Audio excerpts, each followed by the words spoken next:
Welcome to What Humanity Needs to Know, the place where science and scripture meet.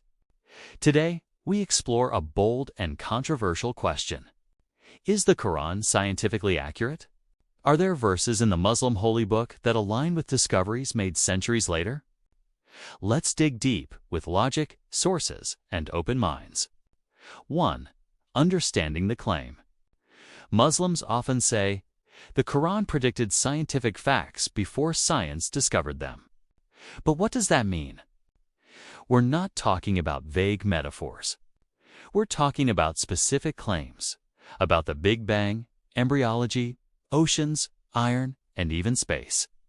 Is this real science, or just clever interpretation? 2. The Qur'an and the origin of the universe era al-Anbiya. Do not the disbelievers see that the heavens and the earth were joined together, and we split them apart? Modern cosmology describes the Big Bang, a single origin point for all matter. How did a 7th century text describe cosmic expansion? Surah ad-Dariyah. And the heaven we constructed with strength, and indeed, we are its expander. This verse aligns remarkably with what we now know. The universe is still expanding. Coincidence or foresight? 3. Embryology in the Qur'an. Surah al-Mu'minun describes the stages of human development in the womb. Double quotes, ... a clot, a lump of flesh, bones, then covered with flesh. When Dr. Keith Moore, a leading embryologist, studied these verses, he was amazed. He even collaborated with Muslim scholars and said, these statements must have come from God. While some say the Arabic words can be vague, many scientists confirm. The sequence and details are impressively accurate. 4. The barrier between seas. Surah ar-Rahman. He released the two seas, meeting side by side. Between them is a barrier they do not transgress. Oceanography confirms. Saltwater and freshwater don't fully mix due to differences in temperature, salinity, and density.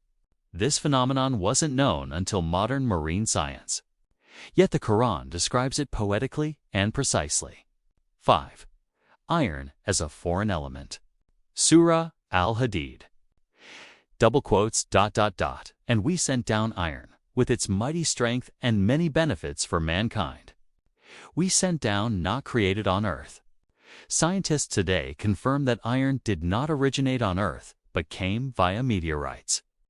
A 7th century book mentioning this. Remarkable. 6. The expanding universe and black holes. Modern physics shows us that the universe is not static. The Qur'an speaks of this, as we saw in 51-47.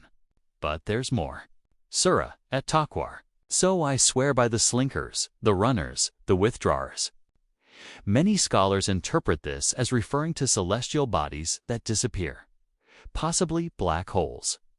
Whether metaphor or literal, the match is striking. 7. The water cycle. Surah az-Zumar. Have you not seen that Allah sends down rain from the sky and causes it to penetrate the ground, then brings forth vegetation? The Qur'an details. Evaporation, rain, underground reservoirs, plant growth. These are parts of the modern hydrologic cycle mapped in the 20th century, but described in the 7th. 8. Response to critics. Skeptics argue, this is retroactive interpretation.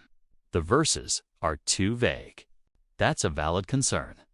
But the consistency, the sequence, and the sheer number of scientifically aligned verses cannot be ignored.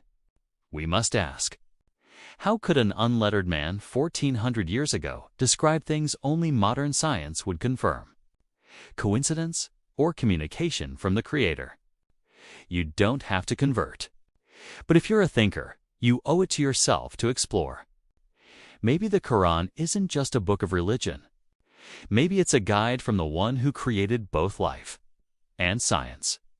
Thanks for watching What Humanity Needs to Know.